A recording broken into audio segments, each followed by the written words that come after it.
Okay, so Florida. Florida became a state on March 3rd, 1845, making it the 27th state with the state capital of Tallahassee. The nickname is the Sunshine State. When I was a kid, I thought it never rains there. That's not the case. It does rain there, but it is known as the Sunshine State. And the current governor is Ron DeSantis. It's a peninsula. If you remember from earlier this year, a peninsula is surrounded on three sides by water. It's just a piece of land surrounded on three sides by water. The most famous, or most well-known peninsula is Italy. So it's surrounded on three sides by the Atlantic Ocean and the Gulf of Mexico. We'll look at a map of it in just a minute. It's known as being a retirement and vacation destination, home of Cape Canaveral and the Florida Everglades. So it's got the past in the space program. It's got it's got a history of the space program. History, it's a place where people go on vacation, a place where people go to retire because it's beautiful weather. A lot of times it's sunny, it's hot. It's a good tropical vibe, even though it's not technically a tropical destination unless you go really far down south, like in Miami and places like that. It was first discovered by the Europeans by Ponce de Leon, who named it La Florida, which means land of flowers, because he saw all these beautiful flowers and said, this is a land of flowers. And so they named it La Florida. Historically, it was the first part of the continental U.S. to be explored and settled by Europeans, multiple Seminole Wars, and was important in removing the Indians or the Native Americans.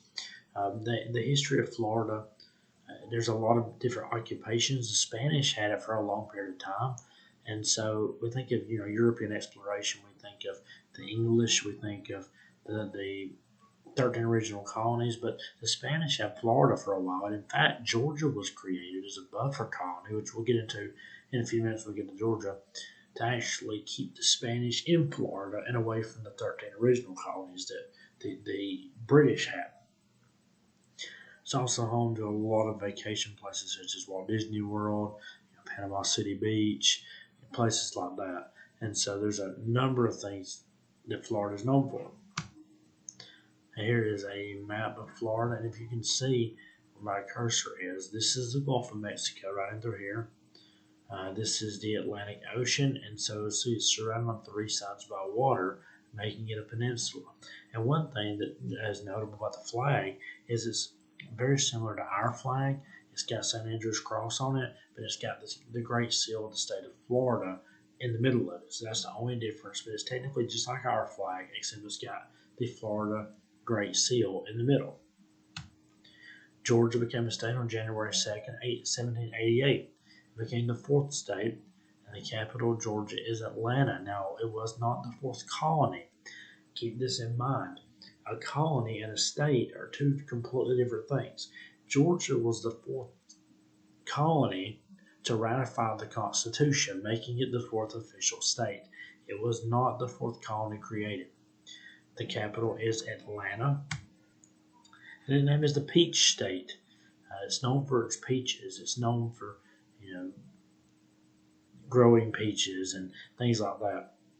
The current governor is Brian Kemp, and it's known for Sherman's March to the Sea, which involved everything being destroyed from Atlanta to Savannah. That was kind of like one last victory march for the Union Army at the end of the Civil War. It was Sherman took his troops and they just basically, this is where Georgia or where Atlanta was burned, and they marched to the sea. There in Savannah, and actually started the march to the sea started in North Mississippi and kind of started working its way across Alabama over to Georgia and ultimately to Savannah. It's known for Stone Mountain, which is one of the largest single masses of exposed granite in the world. This is where it has Confederate generals carved into the side, the rock face of the mountain. Home of Coca-Cola and the home of Jimmy Carter, former President Jimmy Carter. It was named for King George II, which was not the king at the time, but or wasn't the king when the American Revolution took place, but it was named for King George II. Historically, Georgia was important to the Civil War. It was created as a buffer between Florida and South Carolina, and was created as a home for prisoners.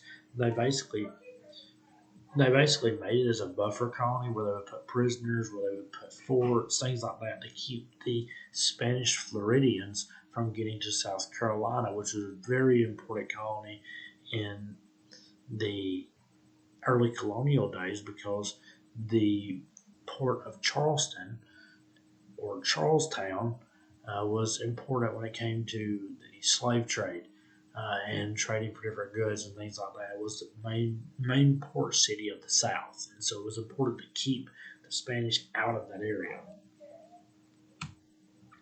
Here's a map of Georgia, and there is the state flag. Hawaii became a state on August 21st, 1959, and it was the last state admitted to the Union and the 50th state in general. The state capital of Hawaii is Honolulu. That is the state capital of Hawaii. It's the last state that was admitted to the United States. And its name is the Aloha State. The current governor is David Ig, and it's known for its beautiful scenery and surfing. And really, what we see of Hawaii today with all the resorts and stuff is a relatively new thing. 60 years ago, it wasn't really like that as much. It's really taken off in the last 60 years, especially with the popularization of like Elvis movies and things that where he would take movies and people say, oh, that place is beautiful. It started attracting tourists. They started building hotels. The next thing you know, it has turned into the place that it is today. It's known for Polynesian culture. The Polynesian people were the people that would move from island to island in the Pacific. Some of these Polynesian people also landed in Easter Island and some different places like that. But it's known for its Polynesian culture, for Elvis movies, as I just mentioned, as a popular tourist and filming destination. It has a unique character of its own, including luau's, which is an important part of Hawaii's character. Hawaii historically has a short history in the United States, but is known for the bombing of Pearl Harbor, and with most other historical events being before this, such as with King Kamehameha, and the origins with James Cook as the Sandwich Islands. So the early history really is a lot about the indigenous people. James Cook finding this, naming it the Sandwich Islands after the Earl Sandwich, and the dynasty of King Kamehameha, which was one of the most important kings in the Hawaiian area before it became a state. But of course, Pearl Harbor is the thing for the United States history. December 7, 1941, that is a very important part of Hawaii's history for the United States because it's really what sent us into World War II. There's a map of Hawaii and there is the state flag. Idaho became a state on July 3rd, 1890, making it the 43rd state. The state capital of Idaho is Boise, Idaho. The name is the Gem State. The current governor is Brad Little, and it's known for potatoes, among other things. But Idaho potatoes are some of the best quality potatoes made in the United States, and it's known for that. Idaho is known for having 38% of its land owned by the U.S. Forest Service, gemstones and mining, which is how it gets its nickname, and a high Native American population. It has two separate time zones. It's kind of split.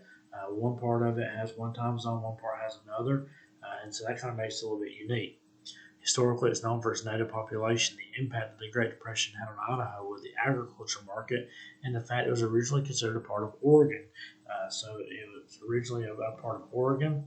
The Great Depression had a huge toll on Idaho because of the agriculture market and growing crops and growing potatoes and things, and really what it did, not just to the economy from the stock market perspective, but in every aspect of it. There is a very dim map. I don't know why that map's so dim. And there is the flag that has the Great Seal of Idaho on it. And so this is going to be the state of Idaho and kind of give you a little bit of information about that.